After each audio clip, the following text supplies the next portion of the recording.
Lesson 7, The Rose on the Mountain.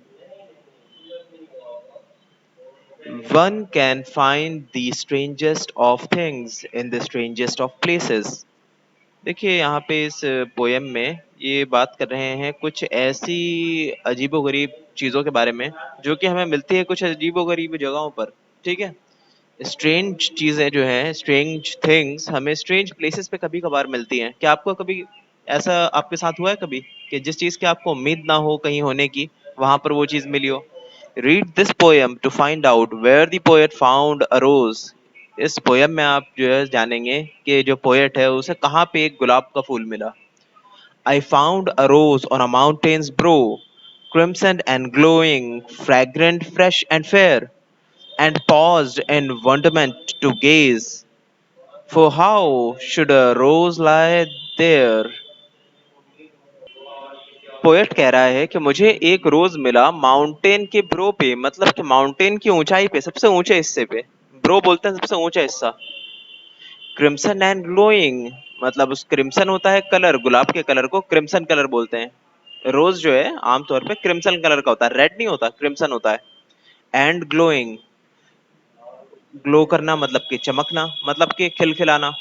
और fragrant मतलब कि उसके अंदर से खुशबू आ रही थी, फ्रेग्रेंस बोलते हैं खुशबू को, और फ्रेग्रेंट है मतलब कि खुशबू आ रही है।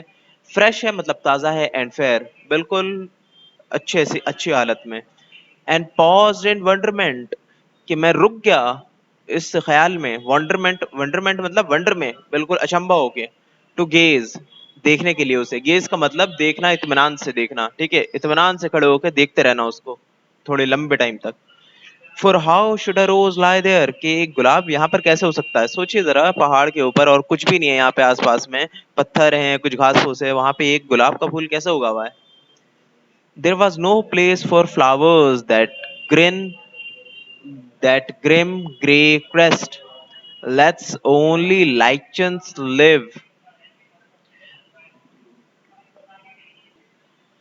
Austere and proud, it checked the wind's strong fury from the west and weathered its rocks in cloud.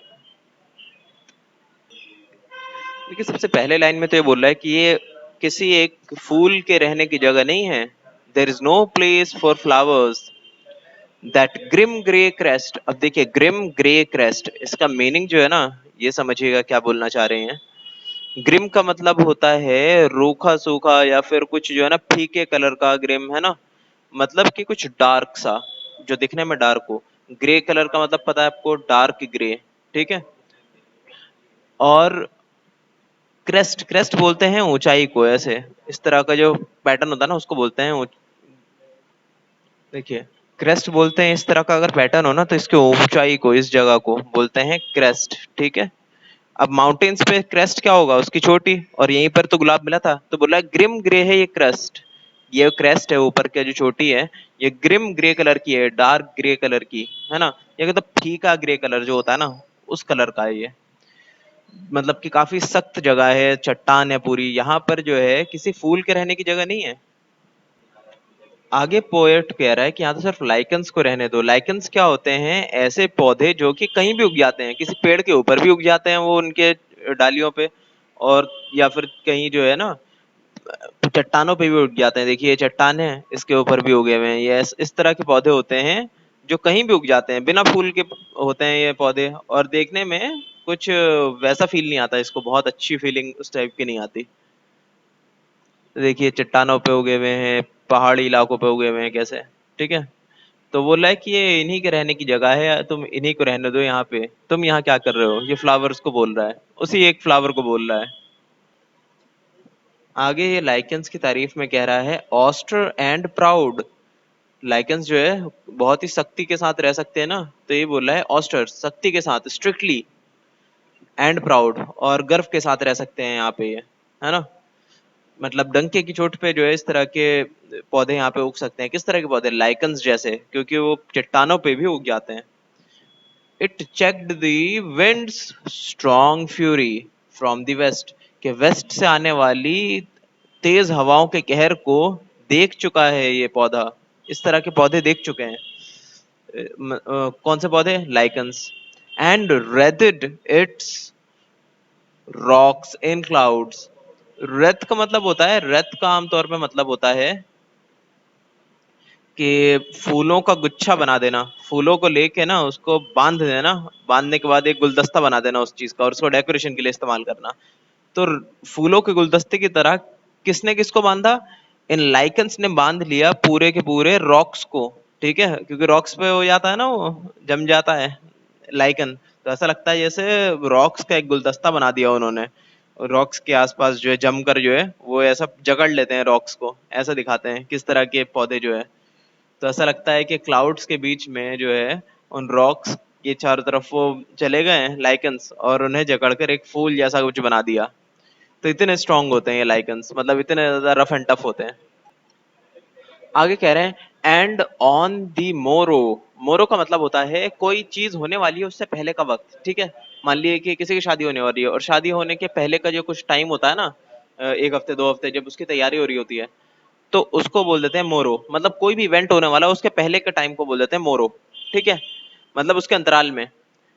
And on the मोरो if the wind should still, कि अगर उसके उससे पहले जो है ये जो हवा चल रही है, हवा बहुत तेज चली, वेस्ट की हवा जो उड़ा दे तुम्हें, जो है खींच के यहाँ से नोच निकाले, अगर वो नहीं भी हुआ तो उससे पहले अगर हवा स्लो हो भी गई, स्टिल हो गई, कि मतलब नहीं अभी नहीं चल रही है हवा इतनी तेज, from the blue depths of the sun reveal his power. कि ब्लू डेप्थ मतलब कि आसमान के जो नीला है, नीला जो गगन है, उसकी गहराई से जो है सन अपनी पावर दिखाएगा। सन अपनी पावर दिखाएगा मतलब कि गर्मी पड़ेगी बहुत तेज। हाउ पिटीफुल, कितना जो है बेचारापन दिखाई देगा। पिटीफुल का मतलब बेचारापन, बेचारा, पिटी मतलब बेचारा। ठीक है, अपॉन दैट स्काई क्राउंड हिल। हिल है ना, हिल, हिल जो है, हिल के आसपास जो है आसमान दिखता है। तो ऐसा लगता है जैसे एक राजा है, राजा का मुकुट है क्या, हिल, और उसके ऊपर जो है उसका क्राउन जो है, राजा का सिर है जो है हिल, और उसके जो है ऊपर का क्राउन है आसमान। तो स्काई क्राउंड हिल कहा गया है उसको, कि आसमान जो है क्राउन है हिल का, मतलब मुकुट वो है पहनने का ताज हिल के। तो उसके सामने कितना बेचारा लगेगा क्या, would seem a fading flower, एक मुरझाया हुआ फेल, जो मुरझा रहा होगा फूल, वो कितना बेचारा सा लगेगा इतने बड़े पहाड़ के सामने जिसके पास जो है मुकुट है किसका, पूरे आसमान का। क्यों मुरझा जाएगा फूल? क्योंकि बहुत तेज गर्मी पड़ेगी इसलिए। आगे बोल रहे हैं when the night should come and in the heavens cold the pale moon pass upon her pathway high, with what chill pity would that wanderer old look down and watch it die। अब बोल रहे हैं जब रात पड़ेगी, when the night should come and in the heavens cold, और जब ठंड आएगी, कहाँ से, स्वर्ग से, जन्नत से जब ठंड आएगी। रात की ठंड कैसे होती है, बहुत ज्यादा ठंडी होती है पहाड़ों पे। And pale moon pass upon her pathway high. Pale जो एक कलर होता है ना, पेल मतलब लाइट को बोलते हैं, लाइट कलर को पेल कलर बोल देता है ना। तो पेल कलर होता है कुछ फीका सा कलर होता है मून का। ठीक है, तो वो जब पास होगा, मतलब इसके ऊपर से गुजरेगा मून, तो कितने बेचारेपन से इसे देख रहा होगा, है ना, कि कितना बेचारा सा है फूल। विद व्हाट चिल पिटी, पिटी का मतलब बेचारा, है ना। वुड मतलब पिटी का मतलब होता है तरस खाना, कितना तरस के साथ वो देखेगा चांद गुजरता हुआ। वुड दैट वंडरर ओल्ड, के वंडरर कितना पुराना है मून, जो कि रोज घूमता है, पर ये नए नवेले इस फूल को जब वो देखेगा तो कितना अफसोस करेगा कि बेचारे मर जाएगा इतनी ठंड में इस पहाड़ के ऊपर। Look down and watch it die, कितना मतलब बेचारेपन के मतलब बेचारा समझ के इसे वो देखेगा, है ना, मून, और देखते देखेगा कि किस तरह से मर गया है ये फूल। Should thus the beauty of a rose be lost, I stooped and take it up, and yet refrained. A curious thought my careless fancy crossed, and my intent restrained। अब कह रहा है पोएट, क्या इस तरह की खूबसूरती को इस तरह से मिट जाना चाहिए? ये बोल रहा है शुड दस the beauty of a rose be lost, I stooped to take it up. Stooped का मतलब होता है, स्टूप का मतलब होता है नीचे झुकना। ठीक है, अपने गर्दन को मतलब अपने सिर को नीचे की तरफ झुकाना, या फिर अपने बॉडी को नीचे की तरफ झुकाना, नीचे की तरफ जाना कुछ उठाने के लिए, कुछ भी करने के लिए नीचे की तरफ झुकना, उसको बोलते हैं स्टूप। तो I stooped to take it up, मैं नीचे झुका उसे उठाने के लिए, उसे तोड़ कर ले आने के लिए अपने पास, फूल को। एंड येट रिफ्रेंड, पर मैं रुक गया। रिफ्रेंड का मतलब अपने आप को रोक लिया मैंने। A curious thought my careless fancy crossed. देखिए, ये लिखने का बहुत अच्छा तरीका है इनका। बोल रहा है कि क्यूरियस थॉट, एक जो है बहुत ही अच्छा ख्याल आया मेरे मन में, ठीक है, बहुत ही जिज्ञासाजनक ख्याल आया। जिज्ञासा बोलते हैं क्यूरियस को, है ना, तो क्यूरियोसिटी को जिज्ञासा बोलते हैं। तो क्यूरियस मतलब कुछ जो है ना, बहुत कुछ जानने वाली इच्छा, कोई समझने वाली इच्छा, कुछ करने वाली इच्छा से जो है मेरे पास एक ख्याल आया मेरे मन में। माई केयरलेस फैंसी क्रॉस्ड, बोल रहे हैं कि मेरा आइडिया, फैंसी बोलते हैं कोई ऐसा आइडिया है ना, कोई चीज करने का जो हम चाहते हैं उसे करने का आइडिया आने को बोलते हैं हम फैंसी, है ना, या फिर उस आइडिया को पसंद करने को हम बोलते हैं फैंसी। कुछ ऐसा काम जो कि हम करना चाहते हो, या फिर कोई ऐसा ख्याल जो कि हमारे मन में आए जो हम करना चाहते हैं, उसको बोलते हैं हम फैंसी। माई केयरलेस फैंसी क्रॉस मतलब कि मेरे एक ऐसा, मेरे मन को जो है केयरलेस, देखिए फैंसी चीज अक्सर फैंसी होती है ना, किसी का मन कर रहा है कि 100 की स्पीड से हम बाइक वाइक चलाए, तो फैंसी थॉट हो गया, है ना।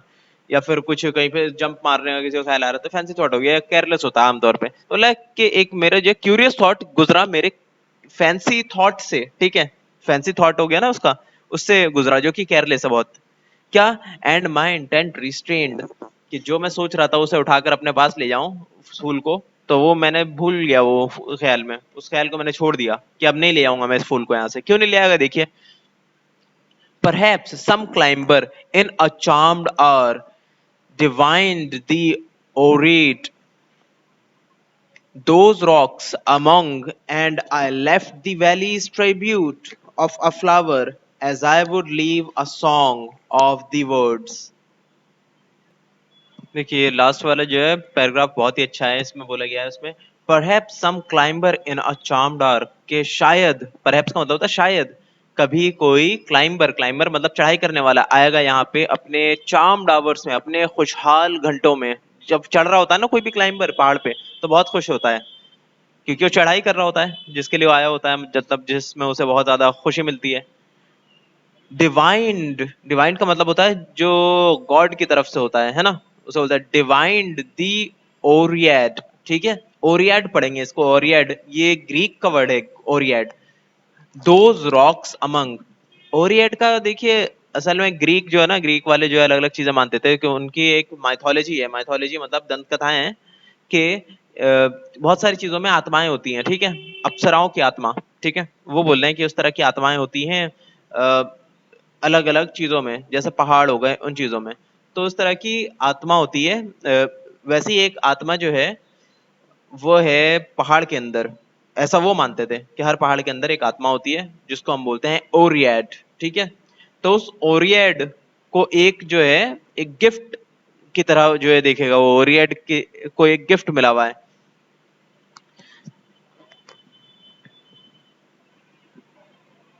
And I left the valleys tribute of a flower, कि देखिए पहाड़ों को गिफ्ट दिया गया किसके जरिए, नीचे जो जमीन होती है ना, घाटी, घाटी मतलब नीचे उतर गए, पहाड़ से नीचे उतर गए ना, तो उसको बोलते हैं घाटी में आ गए आप, नीचे के हिस्से में आ गए, ठीक है। तो नीचे की तरफ वालों के लिए, क्योंकि फूल वगैरह सब नीचे की तरफ ही उगते हैं, पहाड़ों पे तो उगते नहीं है, तो नीचे की तरफ वालों के लिए, नीचे की जमीन की तरफ से जो है एक ट्रिब्यूट, किसको, माउंटेन को, ये समझ लिया गया ये समझ लिया उसने, कि ये समझ लेगा कोई भी जो यहाँ से गुजरेगा ना क्लाइंबर, वो ये समझ लेगा कि ये तो एक श्रद्धांजलि दी गई है, मतलब श्रद्धांजलि या ट्रिब्यूट कहते हैं वो काम करना, या कोई ऐसी बात कहना जो कि किसी और की अच्छाई में कहा गया हो, कि उसकी कुछ तारीफ करते हुए कहा गया हो, ठीक है, उसके काम के लिए, उसके नेचर को समझाने के लिए कहा गया हो, तो उसको बोलता है ट्रिब्यूट। तो एक ट्रिब्यूट है एक फ्लावर नीचे समतल जमीन वालों की तरफ से, किसको, माउंटेन को, ये फूल, ठीक है। As I would leave a song of the words, ये ऐसा ही है जैसे कि मैंने एक गाना छोड़ दिया हो इस पहाड़ के लिए, ठीक है। आगे देखिए क्या है माय डिक्शनरी में।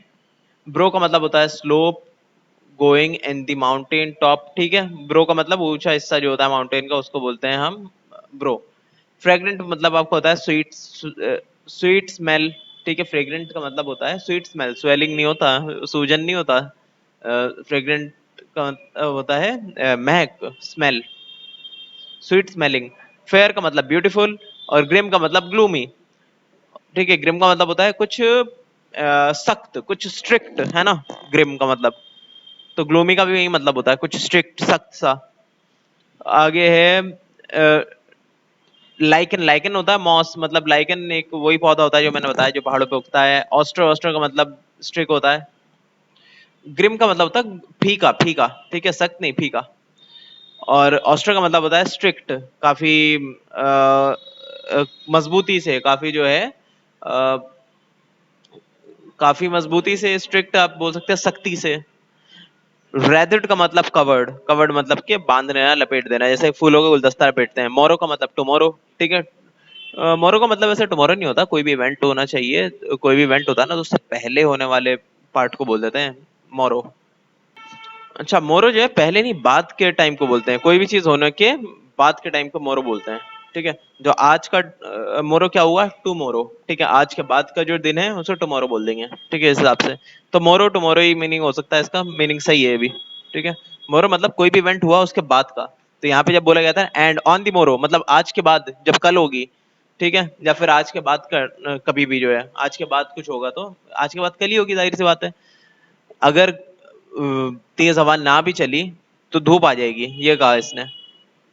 आगे क्या बोल रखा है इन्होंने, रिफ्रेन। रिफ्रेन का मतलब stop one self from doing, अपने आप को रोक देना कोई काम करने से। रिस्ट्रेन का मतलब कि वो काम ना करना, सेम है दोनों का मतलब, रिफ्रेन का मतलब और रिस्ट्रेन का मतलब। ठीक है, रिस्ट्रेन का एक और मतलब भी होता है, इसका मतलब होता है कि किस चीज में इंटरेस्ट खो देना। ठीक है, किस चीज का जो ख्याल आ रहा था उस ख्याल को अपने मन से निकाल देना। ठीक है, और रिफ्रेन का मतलब तो अपने जो काम कर रहे हैं उस काम को छोड़ देना, करना ही नहीं उस चीज से। आगे देखिए, डिवाइन। डिवाइन का मतलब होता है बिकम अवेयर ऑफ, किस चीज को लेकर अवेयर हो जाना, किस चीज को लेके, गॉड को लेकर अवेयर हो जाना। ठीक है, उसी को बोलते हैं डिवाइन।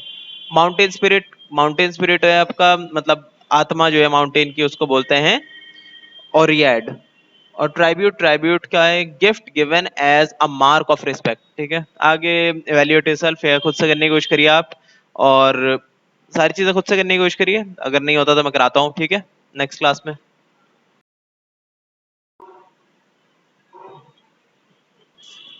आज हम करेंगे इवेल्युएट योरसेल्फ, लेसन नंबर 7 का, the rose on the mountain.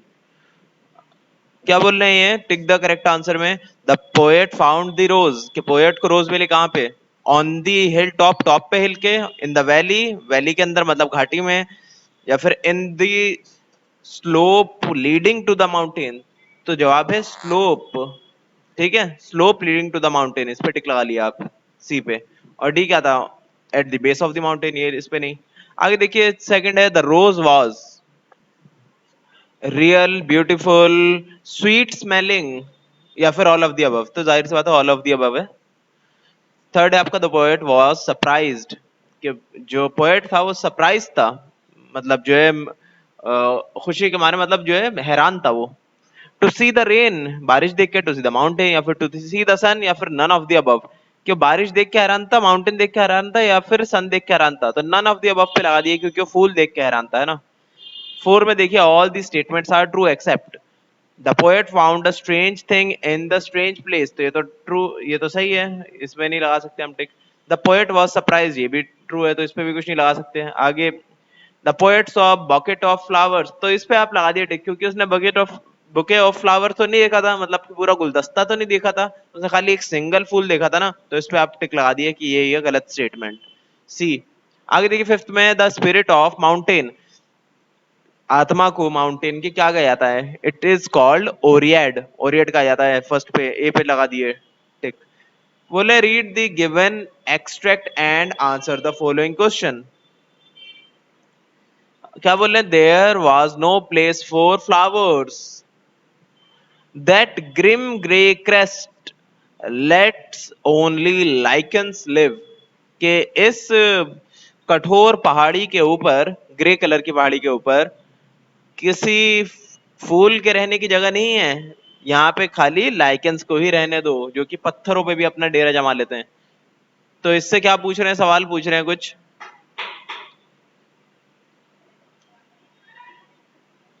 What according to the poet is no place for flowers, flowers के लिए कौन सी जगह नहीं थी ठीक, तो लिख दिएगा crest of the mountain, ये रहा crest, ठीक है, CREST, crest of the mountain is no place for flowers. B में है explain grim grey crest. देखिए ग्रिम ग्रे क्रेस्ट से इनका मतलब है हार्श ग्रे माउंटेन. हार्श पता है ना आपको, कुछ कठोर. कठोर. ग्रिम का मतलब होता है कुछ कठोर, सीरियसनेस जो दिखाता हो किसी चीज की, या फिर वहां से कोई थ्रेट हो, कोई खतरा हो जिस जगह पे, उस जगह को बोलते हैं हार्श. ठीक है, ग्रिम मतलब harsh. Harsh grey crest of mountain से रिफर कर रहा है, या फिर हार्श ग्रे माउंटेन को रिफर कर रहा है. ठीक है,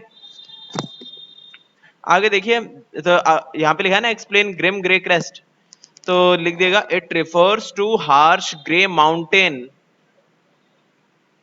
where life is very difficult. ठीक है, लाइफ इज वेरी डिफिकल्ट लिख दे, इतना काफी है. उससे भी आपको आगे लिखना है तो ये भी लिख सकते हैं where life is very difficult for all living creatures.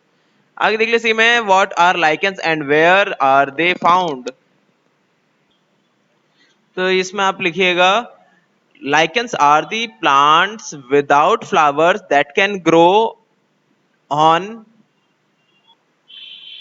Mountains. ठीक है, लाइकेंस वो बिना फ्लावर वाले पौधे होते हैं जो कि माउंटेन्स पे उग सकते हैं. आगे बोल रहे हैं when right should come in and in the heavens cold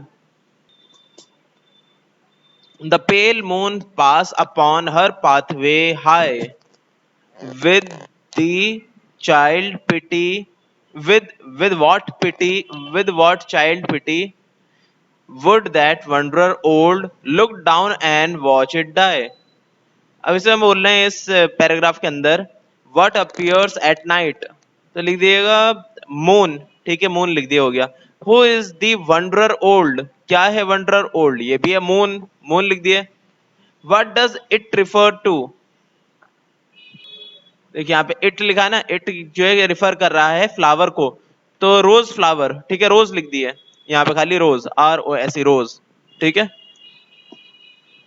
आगे थर्ड में शुड दस the beauty of a rose be lost I stooped to take it up and yet refrained, कि इस तरह से क्या खूबसूरती को खो जाना चाहिए इस फ्लावर की, तो मैं नीचे झुका और उसे निकालने के लिए उसे जमीन में से, तब मैंने अपने आप को रोक लिया.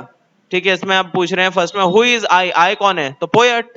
और बी में क्या है what does it refers to, तो इट देखिए इट कहाँ पे है, इट अप, तो इट है आपका यहाँ पे रोज. ठीक है, और why did the poet refrain, क्यों रोका अपने आप को पोएट ने, तो इसमें लिख दिएगा he decided to leave that flower as it is for other climbers to see, कि उसने जैसा का तैसा रखने का सोच लिया उस फ्लावर को, ताकि दूसरे क्लाइंबर्स उसे देख सके, देख कर क्या करें, इंस्पिरेशन ले सके उससे. आगे देखिए सी में बोल रहे हैं whether the following statements are true or false. पहला है the poet saw a beautiful rose, तो true. The poet wondered that a flower was doing here, कि what what what a flower was doing here, कि poet जो है ना हैरान हुआ कि ये पौधा यहाँ पे क्या कर रहा है, तो ये भी ट्रू. तो the flower was fade in hot sunshine, कि फेड हो चुका था हॉट सनशाइन में. अच्छा, ये बोल रहे हैं कि हो जाएगा, the flower would fade in the hot sunshine, के तेज धूप में इसकी जो है खूबसूरती ढल जाएगी इस फ्लावर की. पर क्या ऐसा होगा, तो नहीं, अभी तक तो हम ऑप्टिमिस्टिक है, तो ऐसा नहीं होगा. ठीक है, मतलब कि इसमें तो ऐसा दिखा है कि उसने एक एज ए इंस्पिरेशन छोड़ दिया बाकी क्लाइंबर्स के लिए, तो उसे भी लग रहा है कि नहीं, तेज धूप पड़ने के बाद भी जो है ये नहीं मुरझाएगा फूल, तो इसलिए फॉल्स लिख दिया यहाँ पे. ठीक है, और फोर में the poet did not want the beauty of the flowers to fade, poet नहीं चाहता था कि उसकी खूबसूरती ढल जाए उस फ्लावर की, तो ट्रू. आगे देखिए डी में give short answer questions. Give short answer से बोल रहे हैं क्या है, what did the poet find on the mountain, how does he describe it, कि पोएट ने क्या पाया माउंटेन पे और किस तरह से उस चीज को दर्शाता है. तो लिख दिया the poet found a rose flower. ठीक है, रोज का फ्लावर जो है उसने ढूंढ लिया एक माउंटेन के ऊपर, उसे दिख गया. और आगे लिखिएगा आगे लिखा he describes it as crimson and glowing fragrant fresh and fair. ठीक है, ये पूरी लाइन लिख दिएगा। आगे पूछ रहे हैं सेकंड में, describe the mountain, was it likely that flowers could grow here, give two reasons for your answer. बोल रहे हैं कि डिस्क्राइब करिए माउंटेन को, क्या ये फ्लावर को फ्लावर का वहां होना आम बात है? ठीक है, was it likely that flowers could grow here, क्या आमतौर पे क्या उग जाते हैं वहां पे फ्लावर, ये पूछ रहे हैं सवाल। और दो रीजन बताइए अपने बात के लिए। तो इसमें लिखिएगा the mountain has a very harsh environment,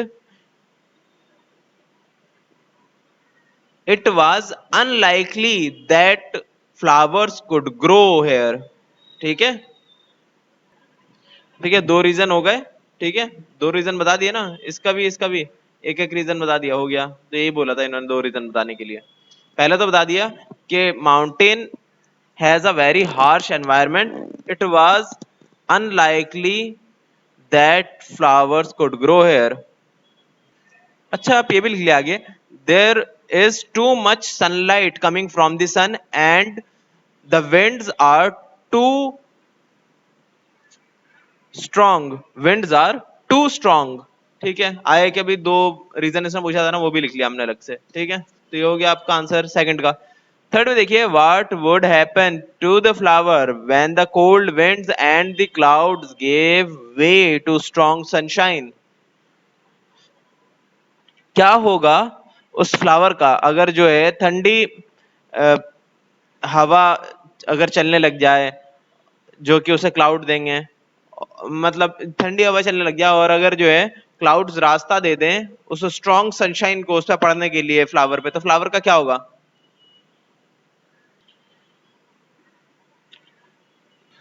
तो इसका आप आंसर लिख लिए, देर इज इट इज, ये लिख लिया आप इसका answer, it is likely that, likely है ना, लाइकली मतलब कि इसके चांसेस हैं बहुत ज्यादा, it is likely that the flower would fade. ठीक है, it is likely that flower would fade but there is a small chance that, नहीं ऐसे लिखिए आप, but there is also a small chance that it will survive it. ठीक है, दोनों ही बातें लिख दी हमने कि it is likely that the flower will fade but there is also a small chance that it will survive. इससे हमें जो है दूसरी वाले पार्ट में हमें एक होप मिलती है, जो कि पोएट को भी मिली, कि हो सकता है कि ये टिक जाए इस माहौल में भी, तभी तो उसने तोड़कर उसे अपने पास नहीं रखा और उसे छोड़ दिया बाकी क्लाइंबर्स को देखने के लिए, कि अगर तब तक ये बच जाए तो फिर उन्हें भी कुछ इंस्पिरेशन मिले उससे। आगे बोल रहे हैं, why didn't the poet pick up the rose, क्यों नहीं उठाया रोज को पोएट ने? तो इसमें लिख दिएगा कि,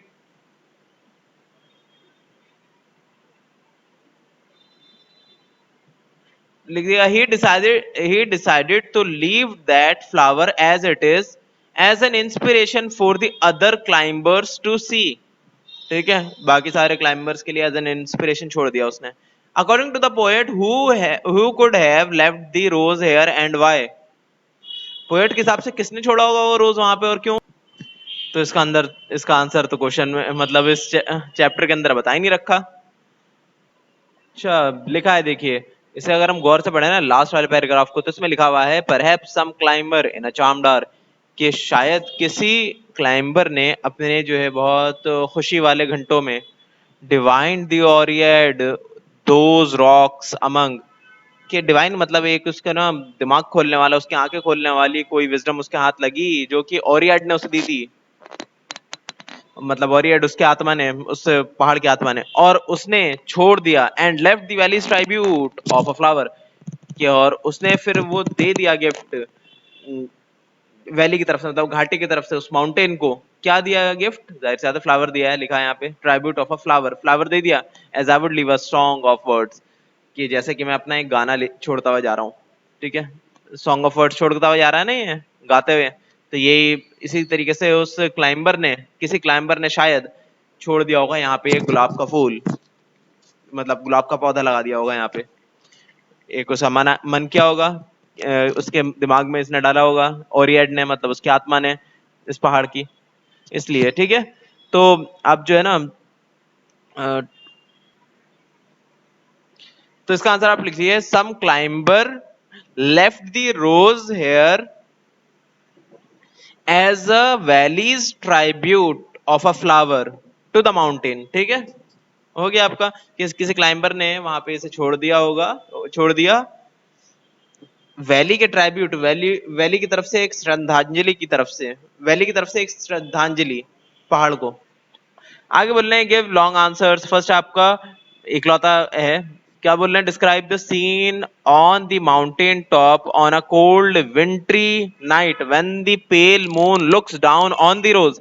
इस चीज को समझाने के लिए बता रहे हैं कि जो है बताइए कि एक ठंडी रात में जो है, जब ऊपर से पेल मून, पेल जो है कलर होता है ना, फीका कलर, कलर फीका होता है ना आपका मून का, तो इसी को कहा गया मून जो है जब नीचे देखेगा रोज की तरफ तो क्या होगा, उस सीन को जरा दर्शाइए। आंसर आप लिख देगा इन दैट विंटरी नाइट, उस ठंडी रात, the cold wind would flow, तेज हवा, ठंडी हवा चलेगी, and the pale moon would pass upon the flower and the moon will look down and watch the flower die.